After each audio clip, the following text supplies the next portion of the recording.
Sesi debat umum PBB di sidang Majelis Umum PBB ke-79 di New York, Amerika Serikat masih berlanjut. Menteri Luar Negeri Republik Indonesia Retno Marsudi akan menyampaikan pidato mewakili pemerintah Indonesia dan mari kita ikuti bersama.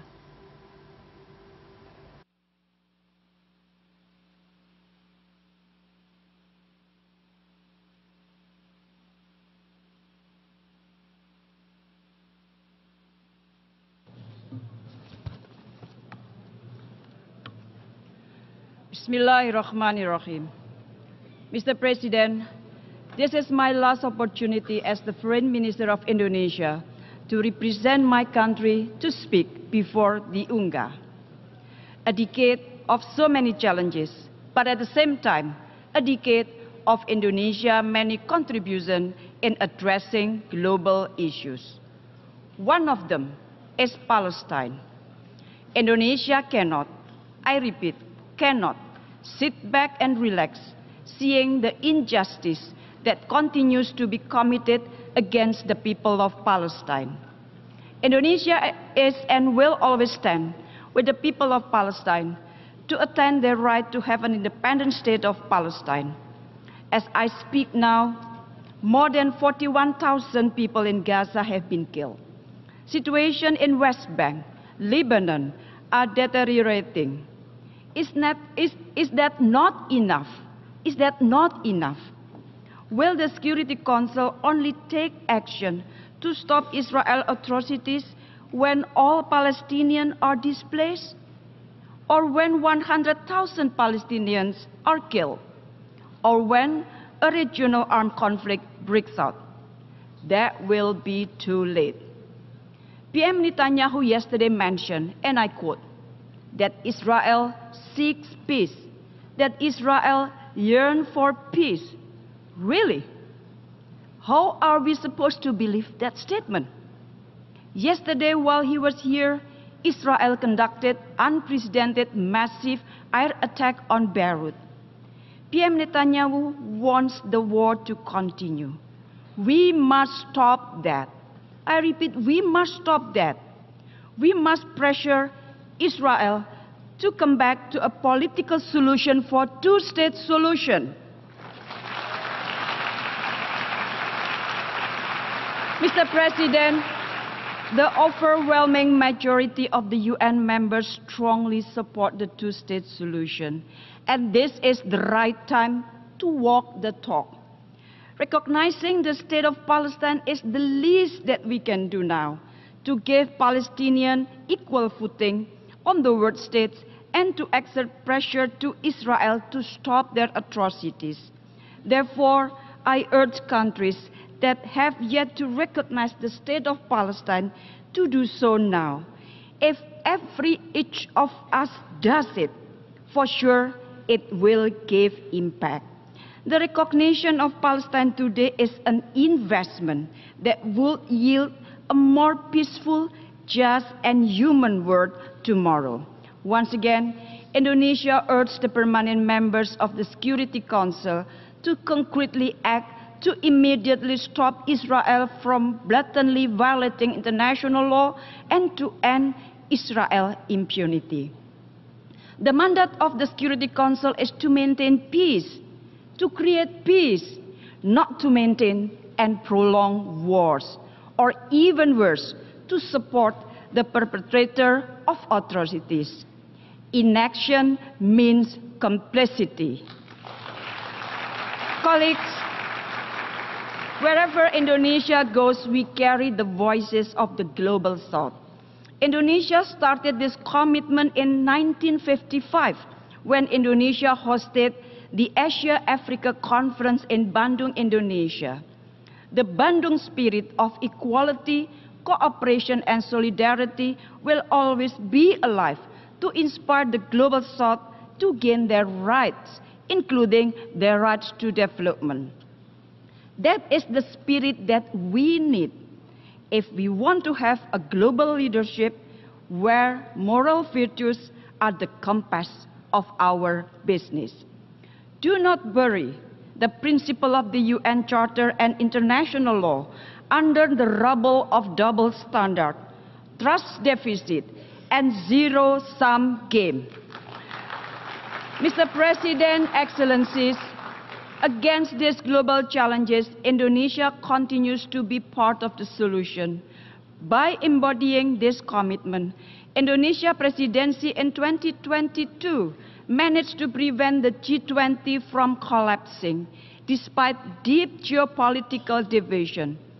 During the global pandemic, we led the establishment of the Pandemic Fund and co-chaired the COVAX AMC Engagement Group to ensure equitable access to vaccine and financial resources, and to safeguard health security for all, especially for the Global South.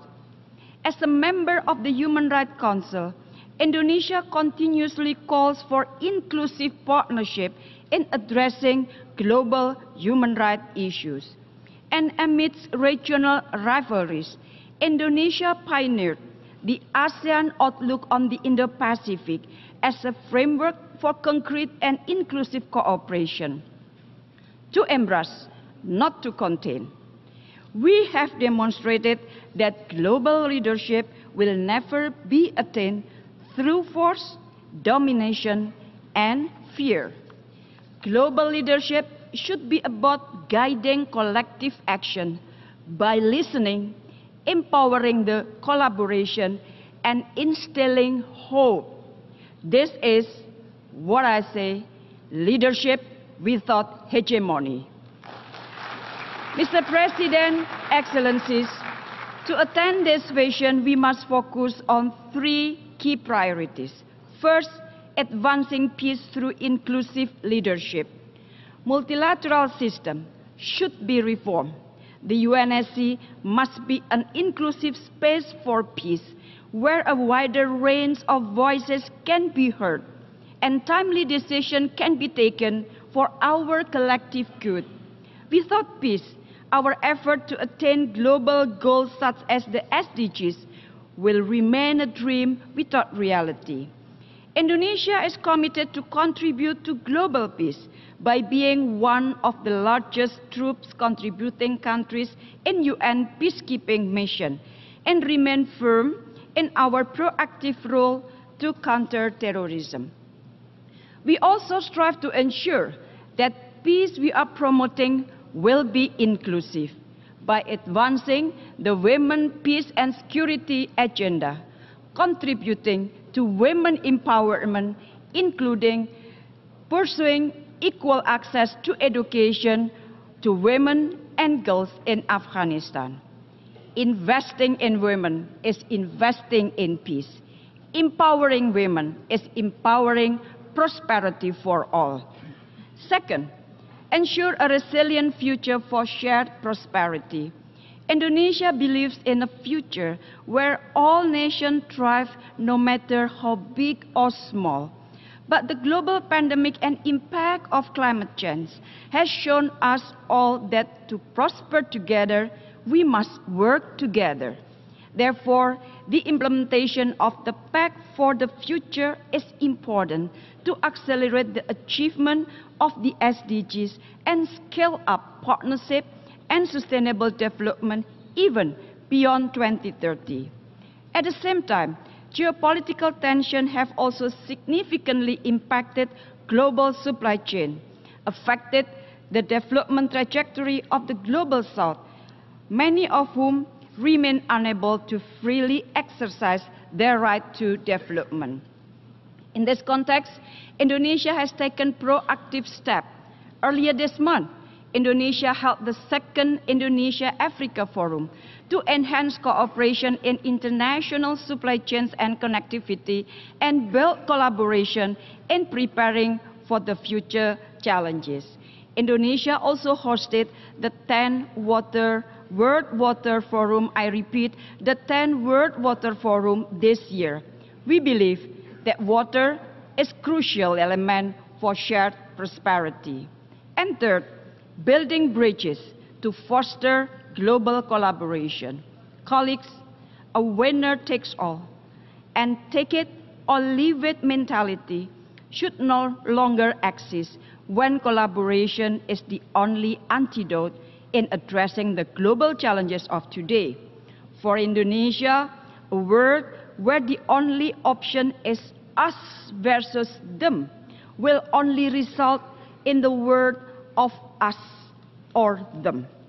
Global solidarity and collective responsibility is the essence of the Bandung spirit, and this spirit guided us through our G20 presidency in 2022, chairmanship of ASEAN in 2023, and continuous effort to voice the aspiration of the Global South.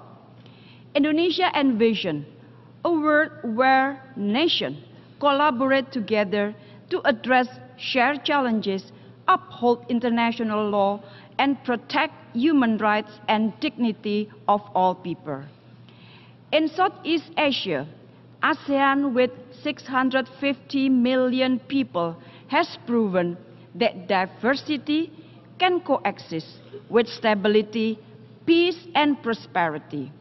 Indonesia also continues to work with ASEAN to restore peace and stability in Myanmar through implementation of the ASEAN 5-point of consensus and to enable the safe and dignified return of the Rohingya people.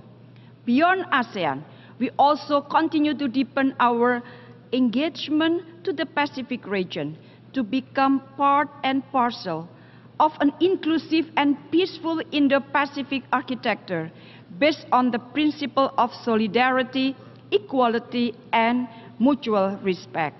Mr. President, colleagues, peace, justice, and humanity will always be at the core of Indonesia's foreign policy.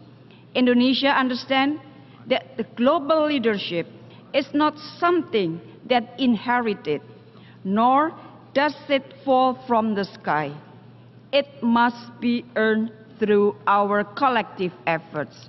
Rest assured that Indonesia's commitment toward common peace, common prosperity, common security will be carried out forward across Indonesia's successive administration. It is in this spirit that I'm proud to announce Indonesia's candidature for a non-permanent seat of the United Nations Security Council for 2029-2030. This candidature reflects our deep commitment to contributing toward global peace and security. So, colleagues, let us work together to build a legacy of peace for our future generation. I thank you very, very much.